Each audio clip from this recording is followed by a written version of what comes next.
member notice of motion 27 pursuant to Standing Order 98. The member has 12 minutes for his presentation. Well, thank you very much, Speaker. And Speaker, about 2 years ago, I moved a motion in this House that essentially asked members to say that the practice of fluoridating drinking water was essential to minimizing tooth decay and to helping restore tooth enamel. In other words, was this or was this not a good idea? And unanimously, members said this was a good idea. So this resolution, Speaker, is going to build on that by asking this House to take a position that all Ontario communities, to the fullest extent practicable, have access to fluoridated drinking water. Now, Speaker, I've got interested in this after having met some of our local Halton Peel dentists, and almost in passing, one of them talked about the danger of having Peel's drinking water no longer fluoridated. And I would add that such a motion is actually before Peel Council now. Now, our residents of Peel constitute 1 in 9 of the province of Ontario's population. And the prospect of egregiously exposing Ontario, 1 out of 9 people in Ontario, to completely foreseeable and preventable tooth decay is one that has me troubled, and also a lot of our people who live in Mississauga and Brampton and Caledon. So I'd like to make my resolution of 2 years ago much more specific and to ask the province to act, and to act in very specific ways, to take an outdated act, the Fluoridation Act, to repeal it and to replace it with specific provisions in the Ontario Health Protection and Promotion Act, and to amend the Ontario Municipal Act, which removes from municipalities the ability to opt out or to fail to opt in to municipal water fluoridation treatment. Now, Speaker, I was also surprised in the last municipal election at the number of fringe candidates who had thrown into their literature the notion that somehow or other fluoridation of municipal drinking water was anything but beneficial. In fact, it's very, very beneficial, and it's something that across the province is doing very well. Most of our communities have access to fluoridated drinking water. Just as a quick recap, fluoride is a naturally occurring element in drinking water. It's found in nature, it's found in all water, and it's combined with minerals and rocks in the soil. Now, when water passes over the soil or through the rocks, it dissolves some fluoride compounds and releases fluoride ions into the water. It's happened since time immemorial. Where fluoride concentration is somewhere in between 0.8 to 1/1000th of 1 gram per liter of the water, in other words, 0.08 to 1 milligram per liter, then drinking such fluoridated drinking water regularly makes the outer layer of teeth stronger and less likely to get cavities.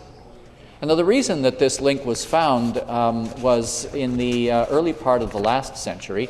Researchers wondered why rates of dental decay varied so widely. And after years of study, it came down to the naturally occurring level of fluoride in different communities. For example, in the province of Ontario, Stratford is one city where naturally occurring drinking water contains exactly the right concentration of fluoride. And as a consequence, without needing to fluoridate its drinking water, Stratford residents benefit from exactly the right concentration of fluoride.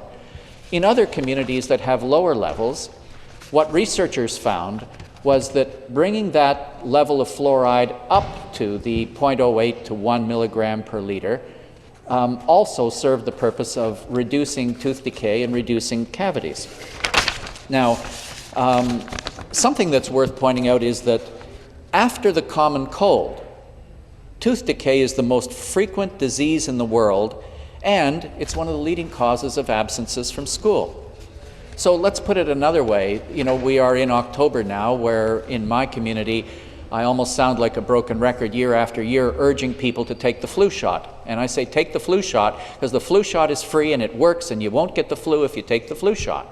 And indeed, I have yet to find someone who's taken the flu shot regularly, as I do year after year.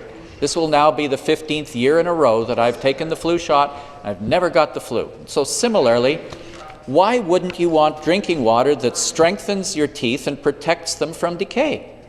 after all, we pasteurize our milk to protect ourselves from dangerous bacteria, and we pasteurize our milk and we treat our food to ensure that we're protected from salmonella, E. coli, listeria, and a whole host of other things. We also add small trace amounts of chlorine to our drinking water to kill similar bacteria in our water. Now, in 2012, Ontario's Chief Medical Officer of Health, Arlene King, published a report on oral health. I talked about it 2 years ago. I'm going to repeat some of these points now. It made 4 recommendations for action by the province of Ontario. And I'm going to read recommendation number 1 verbatim. And it goes as follows.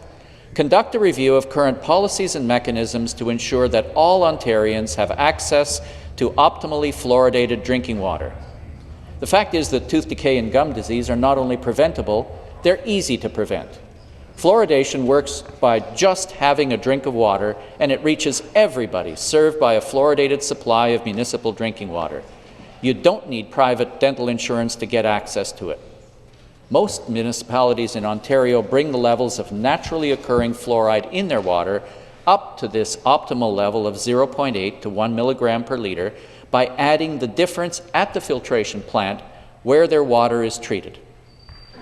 So another way to see the cause and effect of tooth decay and the fluoridation of water is to look at areas where misguided city councils have listened to the stupidity, the junk science, and the nonsense and removed fluoride from their water. One area is near where I grew up in Dorval, Quebec, where within 3 years the rates of tooth decay had doubled.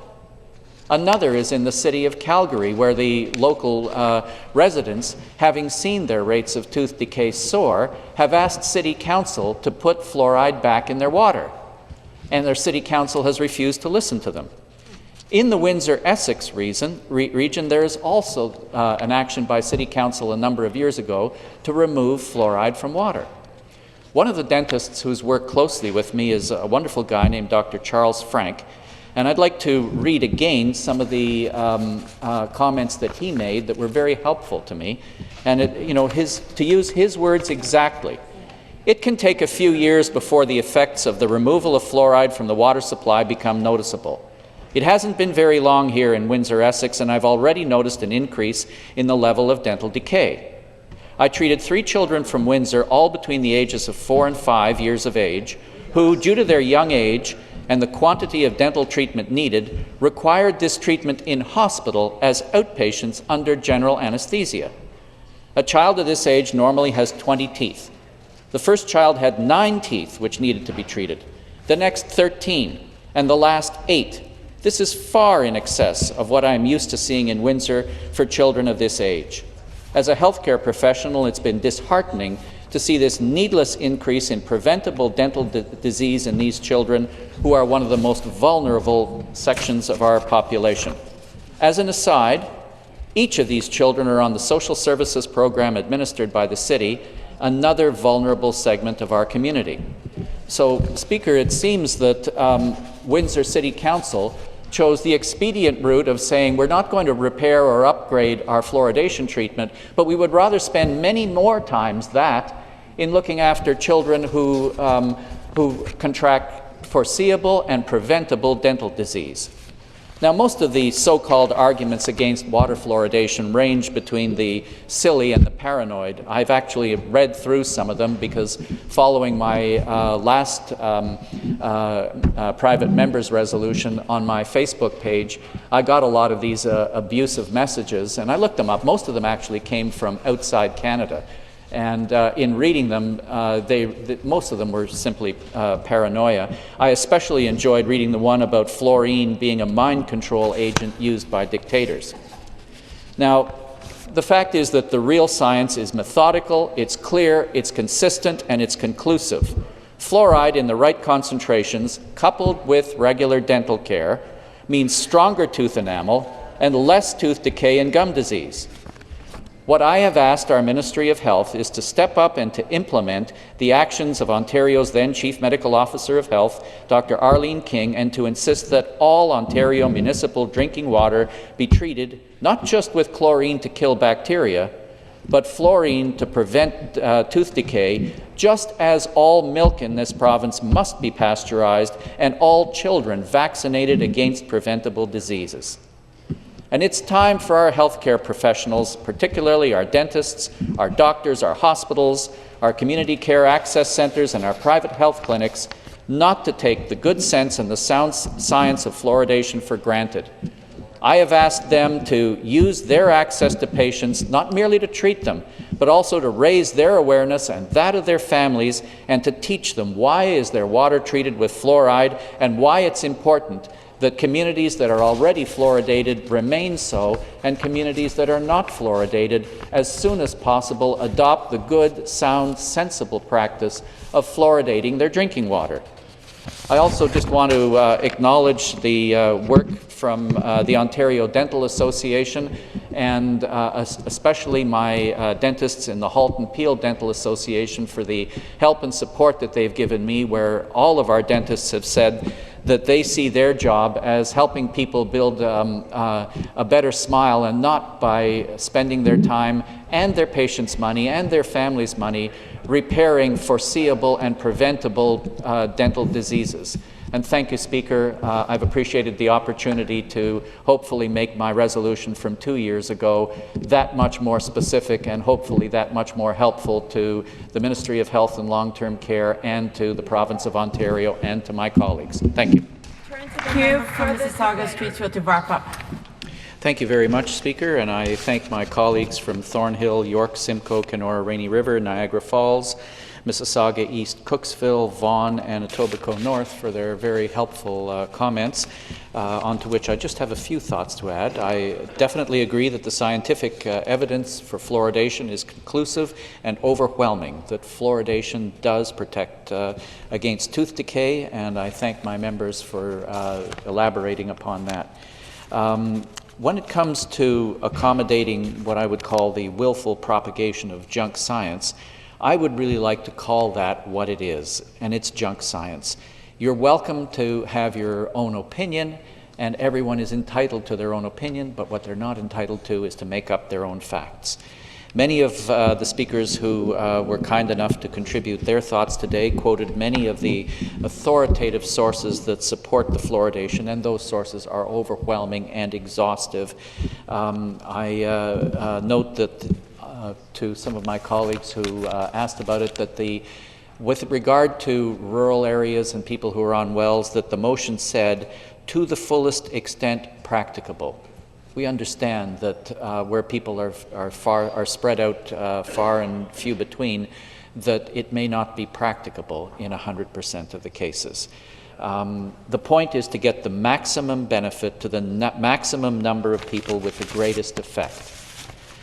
Finally, Speaker, Peel is the epicenter now of where this propagation of anti-fluoride nonsense is going, and there are 1.5 million people in Mississauga and Brampton and Caledon who stand to be placed in harm's way through the needless removal of fluoridation from their community drinking water.